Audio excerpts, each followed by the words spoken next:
प्रतिष्ठिता वाचि प्रतिष्ठितं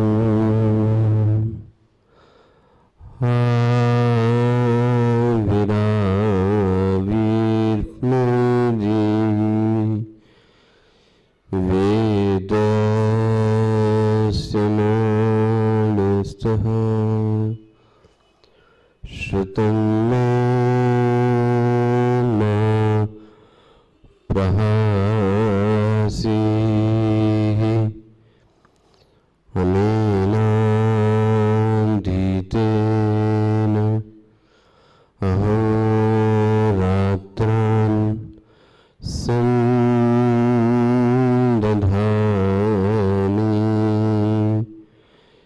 ऋतं वदिष्यामि सत्यं तन्मामवतु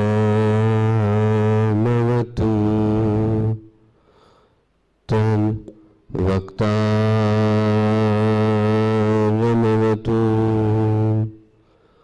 अवतु माम् अवतु वक्तारम्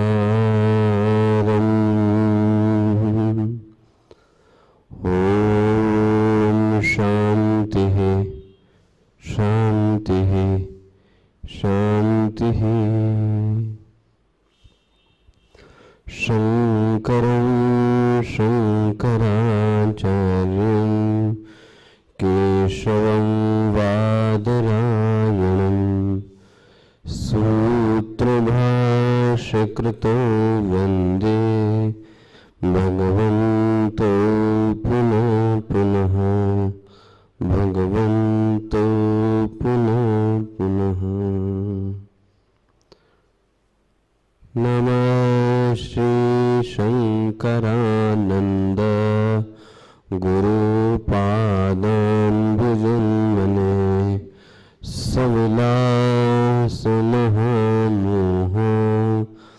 ग्राहग्रासैककर्मणे तत्पादाम्बुजरोहद्वन्द्व सेवा निर्मलचेतसाम् सुखबोधाय तत्त्वस्य विवेकोऽयं विधीयते विवेकोऽयं विधीयते।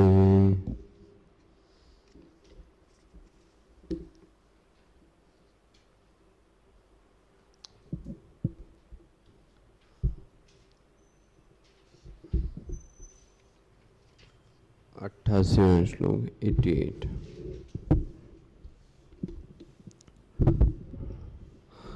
वायो दशांशतो न्यूनो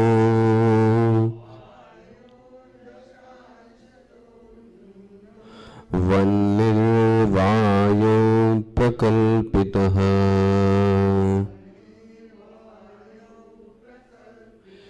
पुराणोक्तं तारतम्यम्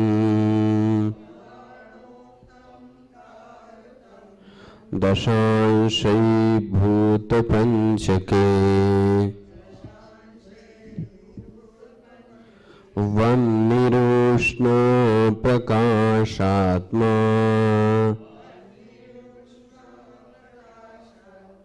पूर्वानुगतिरत्र च अस्ति वह्निसनिस्तत्त्वः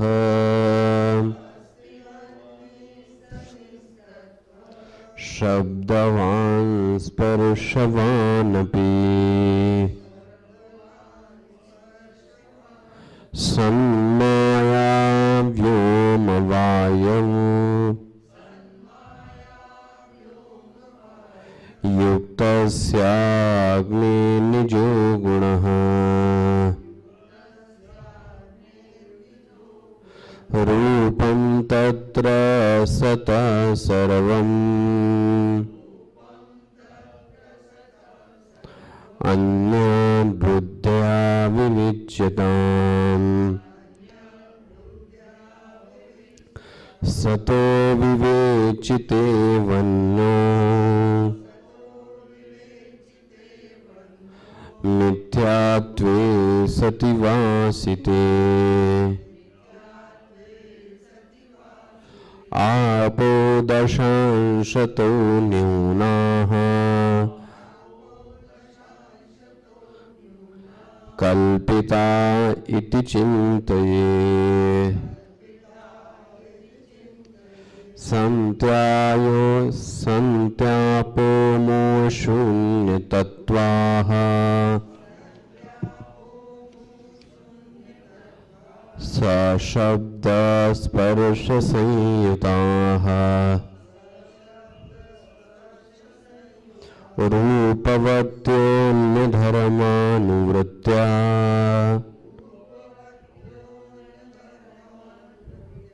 स्वीयो रसो गुणः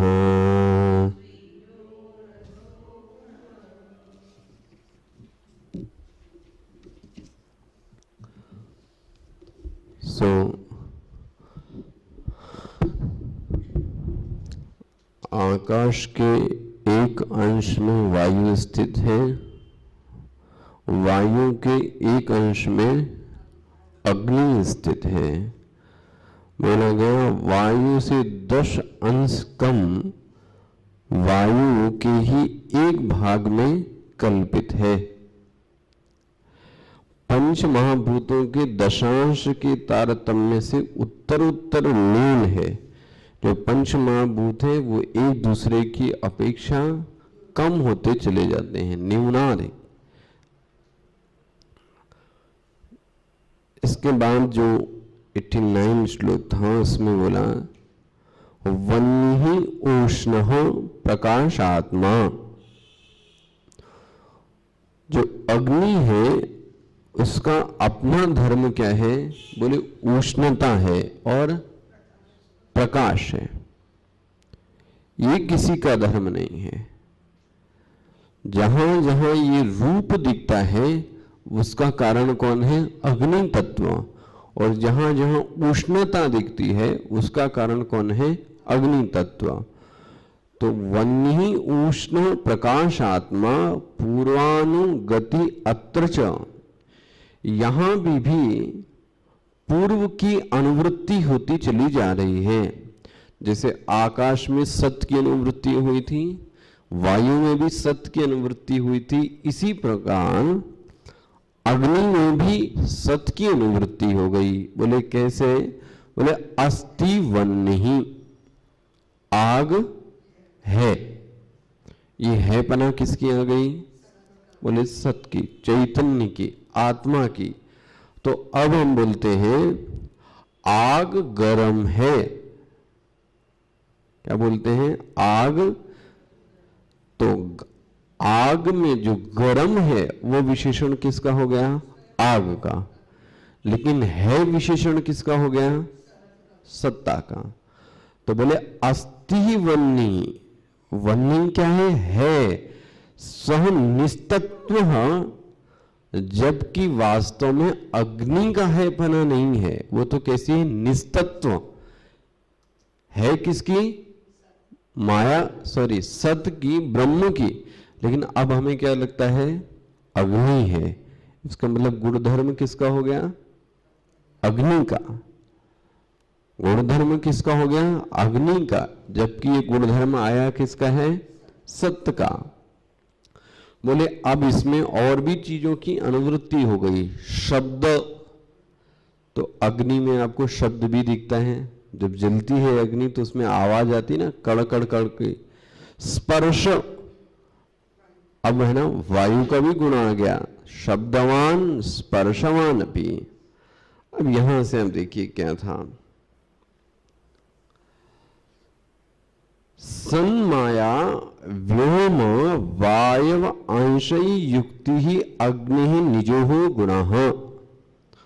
सत, माया, आकाश और वायु के अंशों से युक्त अग्नि का अपना धर्म क्या है? रूप है। एक नजर फिर से, अग्नि में किसके किसके अंश आए हैं? पहले माया, सत, फिर किसका आ गया? माया, फिर तीसरा आ गया आकाश, चौथा किसका आ गया? वायु। लेकिन अग्नि का अपना जो धर्म है वो क्या बताया गया है? रूप। फिर से पकड़ना जरा, यह जो हमें स्ट्रक्चर की फॉर्म में कोई भी चीज दिख रही है उसका कारण अग्नि ही है। अग्नि यदि हटा ली जाए तो रूप किसी का हमको नजर आने वाला, तो यहां तक कि ये डंडा, ये माइक, ये पंखा, किसी भी चीज का कोई भी रूप दिखे, उस रूप का कारण अग्नि तत्व है। दिमाग में आप बैठा लेना, बिना अग्नि के कोई भी रूप धारण नहीं कर सकता। अच्छा जी, रूपम तत्र सतः सर्वम, उसमें सत से अन्य सभी धर्मों का बुद्धि से विवेक अपने आप कर ले। आकाश का कौन सा अंश आ गया, सत का कौन सा अंश आ गया, वायु का कौन सा अंश आ गया, ये अपने आप क्या कर लें? विवेक कर लें। एक्सप्लेन किया है। अग्नि में जो सत है, माया, आकाश और वायु के सभी गुण आ गए, उसका अपना रूप है। विवेक बुद्धि से विचार करें तो देखेंगे कि अग्नि में भाषित सत्यत्व तो सत्वस्तु है। फिर से देखना, अग्नि में है पना जो है वो किसके कारण आ गई? सत के कारण। शेष जितने भी गुण हैं वो सब किसके हैं? मायाजन्य। मायाजन्य मतलब एक्चुअली में है नहीं, लेकिन क्या करते हैं? दिखते हैं। दिखते हैं, है नहीं है किसके? किसी और के, लेकिन हमको किसके दिखते हैं? हम अग्नि के। जैसे मैं ये बोलूं, मैं बड़ा हो रहा हूं, तो आपको और मैंने इसको, ये बड़ा होना किसका गुण धर्म लगने लगा? मैं का। इसी को बोलते हैं माया का कार्य।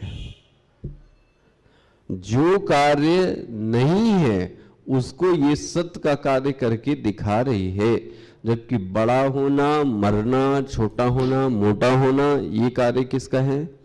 शरीर का। लेकिन हम और आप कहते क्या हैं? मैं बूढ़ा हो गया, मैं लंबा हो गया, मैं भूखा हूं। ये सब तो गुण धर्म किसके हैं? शरीर के। तो अब आप बोले हम बोल ही नहीं सकते, ये चीज बोल सकते हैं, लेकिन बोलते समय विवेक जागृत रहना चाहिए कि ये गुणधर्म किसके हैं। कभी कभी आप किसी साधु से मिलिए तो साधु क्या बताते हैं? इस शरीर का नाम ये है। क्या बोलता? नाम ये है। मेरा नाम भूख लगी है, शरीर को आराम की जरूरत। तो ये सेंटेंस अच्छा है, शरीर को आराम की जरूरत। लेकिन हम आप क्या बोलेंगे? सकता है आराम कौन करेगा? तो यह बोलना ज्यादा सटीक है। क्या चीज?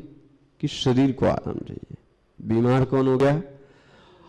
अच्छा, मान लीजिए नहीं भी बोल पाते तो इतना तो कर सकते हैं कि विवेक हमारा क्या रहना चाहिए? जागृत। कौन सी बातें शरीर के लिए हैं और कौन सी बातें मन के लिए हैं और कौन सी बातें बुद्धि के लिए और कौन सी बातें इन तीनों के लिए नहीं है। ये व्यवहार में भी विवेक जागृत करके रखना शेष तो बोले मायाजन्य है, क्योंकि उसके गुण है नहीं लेकिन दिखते हैं। आकाश का शब्द, वायु का स्पर्श, अपना रूप, ये सभी गुण अग्नि में भासित अवश्य होते हैं, लेकिन किंतु ये अग्नि के गुणधर्म है नहीं। आकाश का गुणधर्म तो अवकाश देना है ज्यादा है। अग्नि का जो स्पर्श है वो कैसा है? गरम है। ये थोड़ा गरम है, ये एकदम ही गरम नहीं है। ये गुण किसके कारण आ गया स्पर्श का? अगर वायु ना हो तो स्पर्श का अनुभव नहीं हो सकता, उष्णता का भी अनुभव नहीं हो सकता। तो उष्णता का अनुभव कराने वाली चीज कौन है? स्पर्श, वायु। तात्पर्य यह है कि सत के अधिष्ठान के बिना अग्नि अपने आप में मिथ्या है। मतलब क्या हो गया? क्या हो गया? यदि सत तत्व नहीं है, सत तत्व नहीं है, तो फिर अग्नि तत्व का भी कोई महत्व नहीं है। मतलब यदि सागर नहीं है तो लहर का कोई अस्तित्व नहीं है। ये तो सागर है तो फिर क्या है? लहरें हैं। कोई समझ ले कि लहरें ही सत्य हैं, वो गलत ज्ञान है। सत्य कौन है? सागर, जल सत्य है। अग्नि, वायु, आकाश, पृथ्वी, जल, ये जितने महाभूत हैं ये सिर्फ ब्रह्म की सत्ता के कारण स्थित हैं। जहां ब्रह्म ने अपनी सत्ता खींच ली वहां इनका कोई अस्तित्व। आपने केनोपनिषद में इसका दृष्टांत भी सुना था। पांचों महाभूतों को यह घमंड हो गया कि मेरे बिना काम नहीं चल सकता,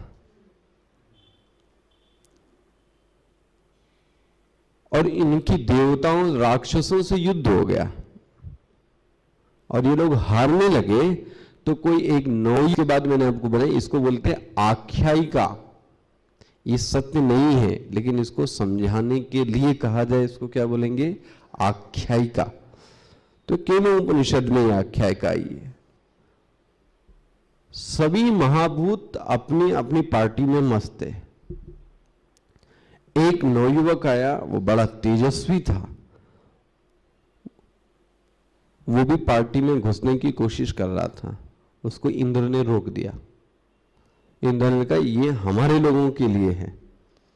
उसने बहुत सारी बड़ी स्टोरी है। उसने सबसे पहले किसको भेजा? अग्नि को भेजा, जाओ जरा इनसे बात करके आओ। तो उसने क्या चैलेंज दिया उस आदमी ने? यदि तुम वास्तव में अग्नि हो तो तुम क्या करो पता है? एक तिनके को जला के दिखाओ। अग्नि ने कहा मूर्ख है कितना, मैं पूरी दुनिया को जला सकती हूं तो मेरे को ये तिनका जलाने में कितनी देरी लगेगी? बोला आप बेवकूफ मूर्ख हो गए हो यक्ष। बोले आप तिनका ये लो और ये जला के दिखा दो। और ऐसे बोलती पूरी अग्नि ने अपनी पूरी शक्ति लगा दी, हो गई है।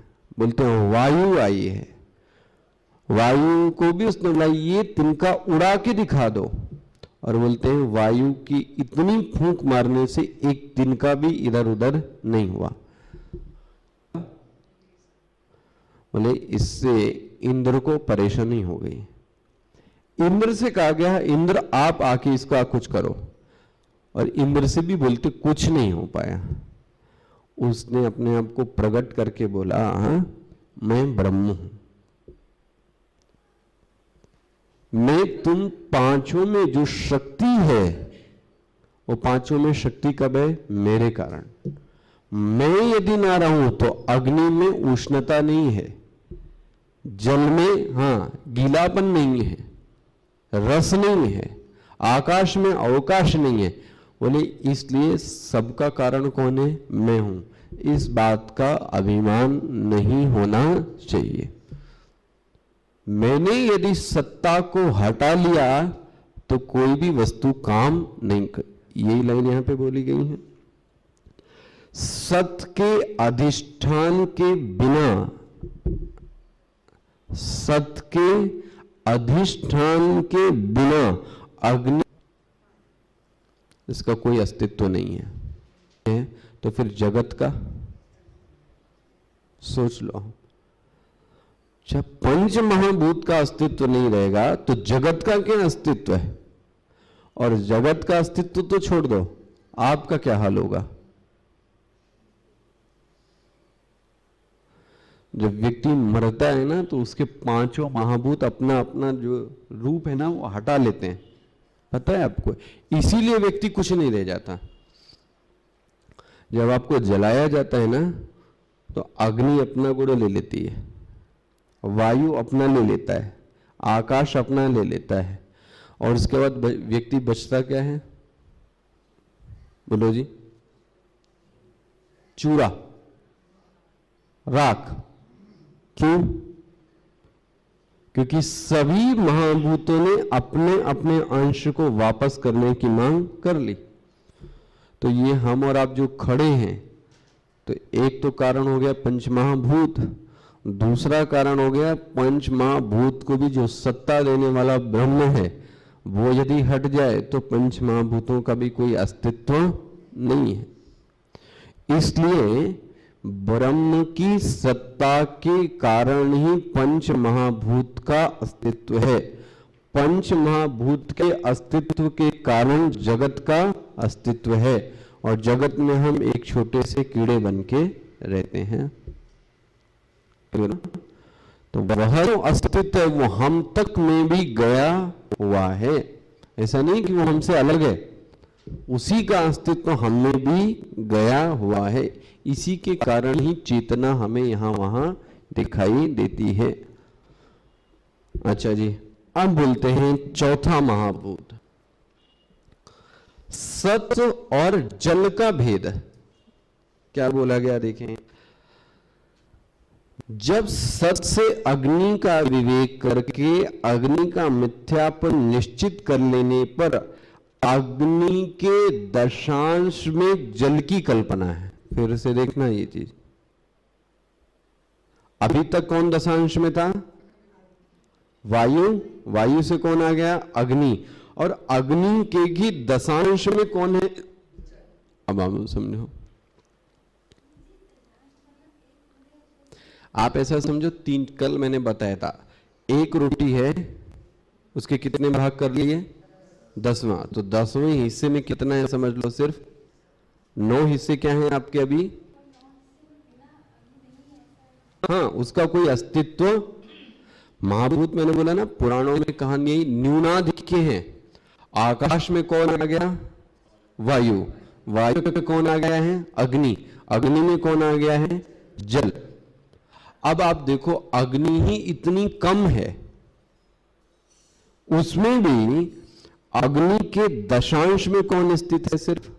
अच्छा, इसका सबसे अच्छा प्रमाण है, वैज्ञानिक भी ये कहते हैं कि इस पृथ्वी पे 3/4 भाग क्या है?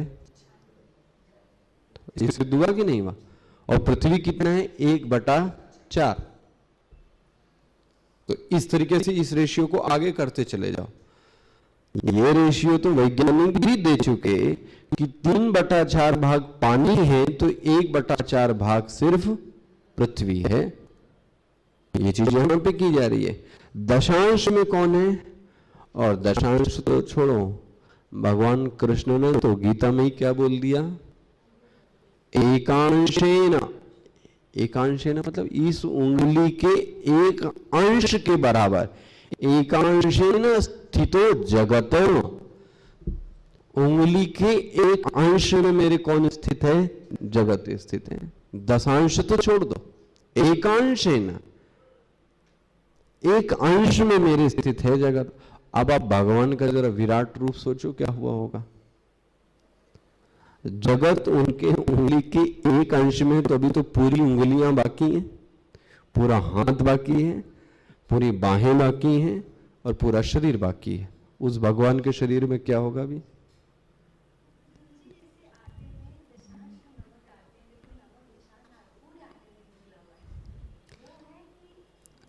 स्थित है, आधे में तो अभी ज्यादा है ही नहीं भाई, बस ऐसा आप समझो। और यहां दशांश के चक्कर में नहीं पढ़ना चाहिए, ये चर्चा पहले भी आई है।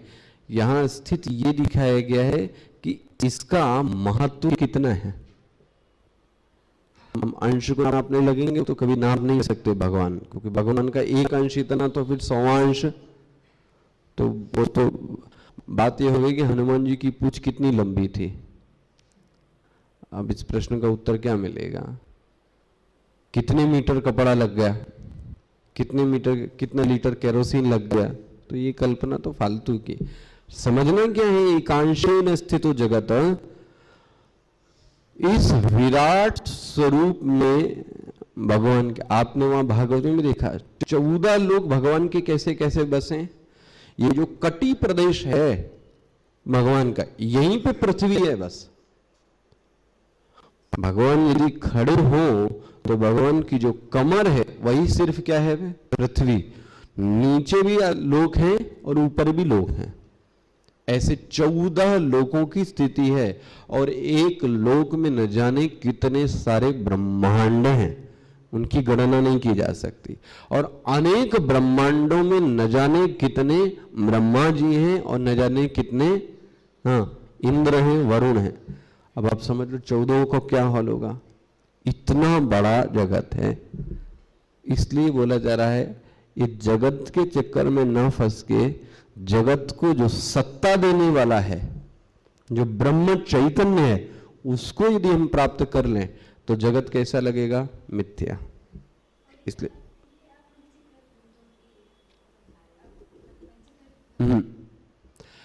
तो एकांशेन का क्या अर्थ हो गया?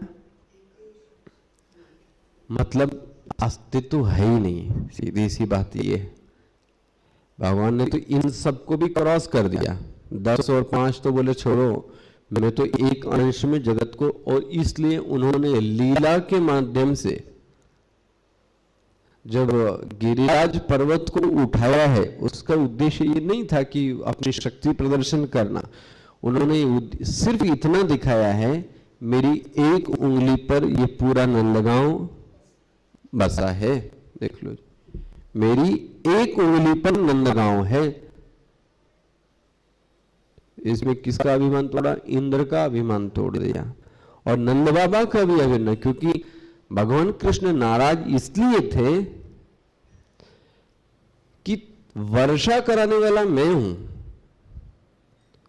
पृथ्वी में अन्न देने वाला मैं हूं, और तुम पूजा किसकी कर रहे हो? और अभिमान किसका पुष्ट हो रहा है? तो इंद्र तो झूठी मूठी बातें कर रहा है। तो भगवान ने कहा मैं दिखा देता हूं ना कि कौन किस में जगत स्थित है। तो भगवान ने इसीलिए तुरंत क्या किया? गिरिराज पर्वत को अपनी एक, चाहते तो इस उंगली पे उठा लेते, चाहते तो इस उंगली लेके उठाए ना, सबसे छोटी है, सबसे छोटी है, और जगत इतना बड़ा, इसका अस्तित्व ये देख लो। तो आप यदि एकांशेन अस्तित्व जगत को लीला के माध्यम से देखने की कोशिश करो तो गिरिराज को भगवान ने एक पे उठा के दिखा दिया। और भगवान जो शेषनाग की लीला करते हैं वो कौन सी लीला है? एक शेष के ऊपर पूरी पृथ्वी की है। ये जो पूरी पृथ्वी टिकी है, किसके ऊपर टिकी है? शेषनाग। और पूरे शेषनाग नहीं टिकी है, शेषनाग का एक फन है, उस फन पे कौन टिका है? पूरी पृथ्वी।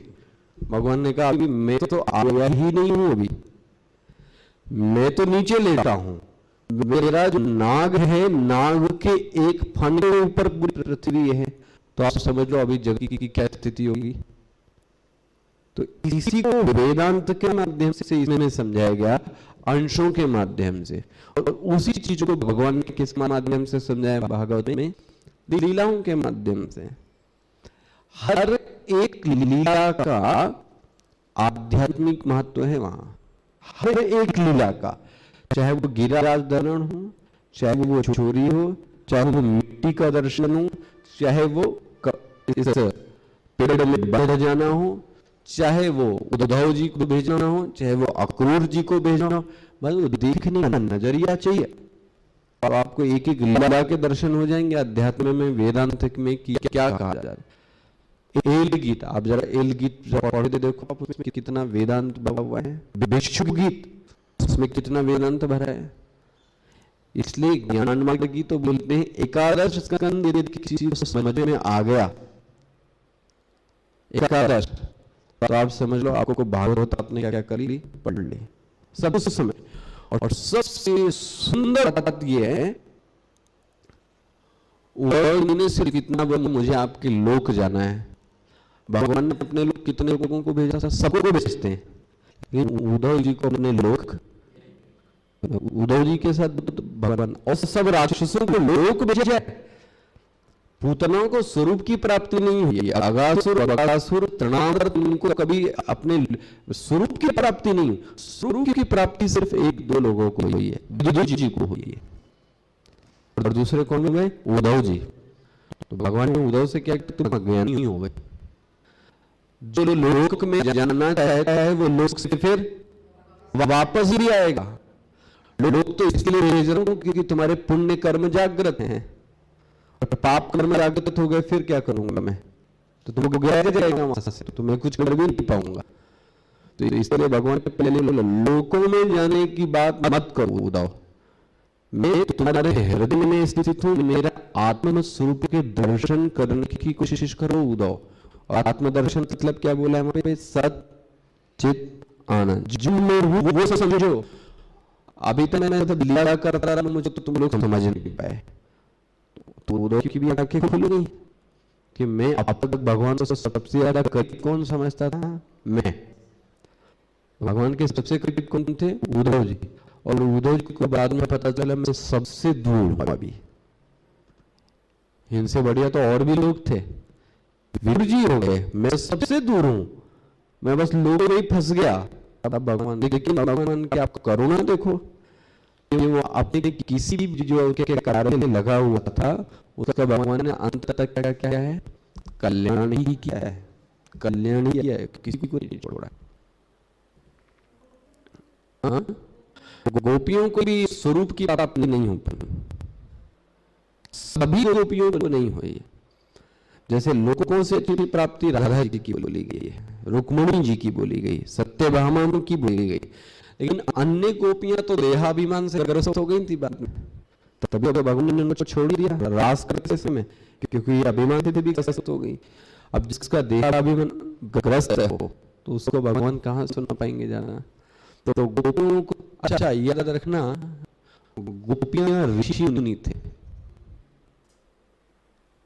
ऋषि मुनि ने जानबूझकर इसका अवतार लिया है, ये मत समझना कि गोपी अज्ञानी थी। पहले के ऋषि मुनियों ने बोला मुझे आपका संग नहीं मिल पाया रामावतार में, तो कृष्णावतार में आपका संग चाहिए, मुझे आपका स्पर्श चाहिए। अब स्पर्श कैसे दे रहे, तुम पेड़ बन जाओ, पत्थर बन जाओ, मैं छूंगा तुम्हें, गोपियां बन जाओ, मैं आपका आलिंगन करूंगा। तो ये जितनी भी गोपियां थी को किसी को कम मत समझना, सबके सब क्या है, ये ब्रह्मज्ञानी ऋषि मुनि है।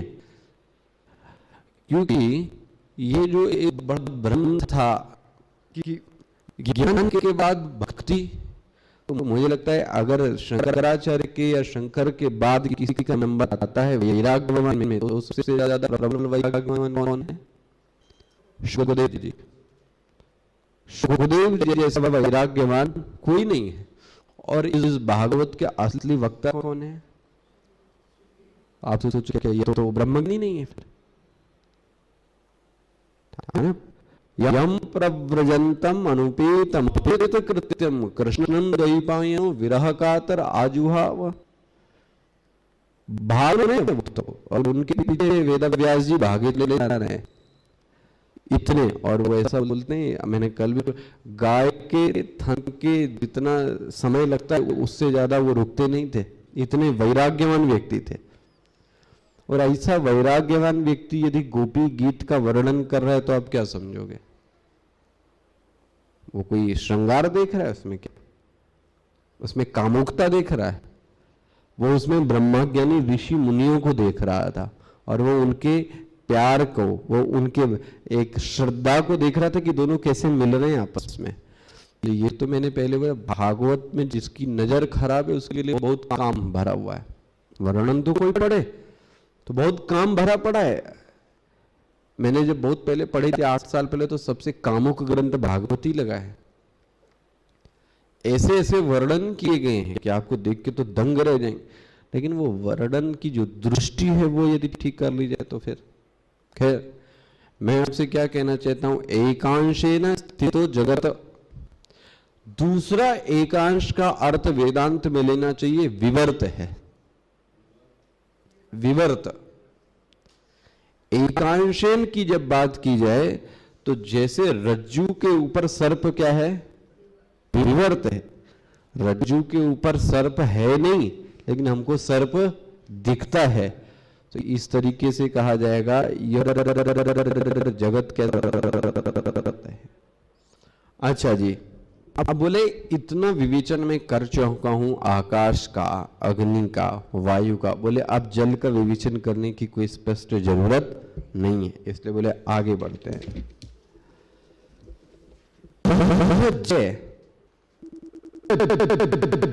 जल है, इस कथन में सत का सत्यत्व है। वाह, ये वेदांत है।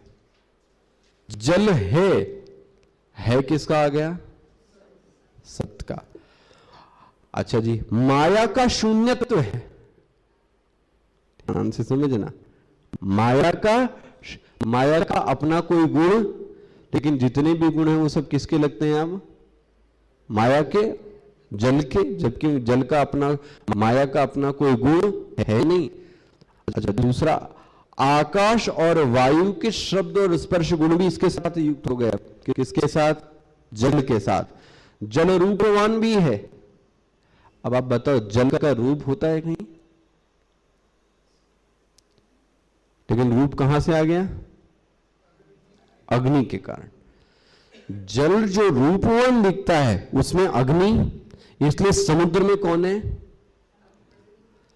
ही नहीं। यदि जल की लहरें दो आपस में टकराती तो क्या उत्पन्न हो गया, इसका मतलब जल में कौन भरी हुई है, अग्नि। और हमको क्या लगता है, जल और अग्नि तो आपस में विरोध है। विरोध नहीं है, जल की दो भीषण लहरें आपस में टकराएं तो उसमें से अग्नि उत्पन्न हो जाएगी।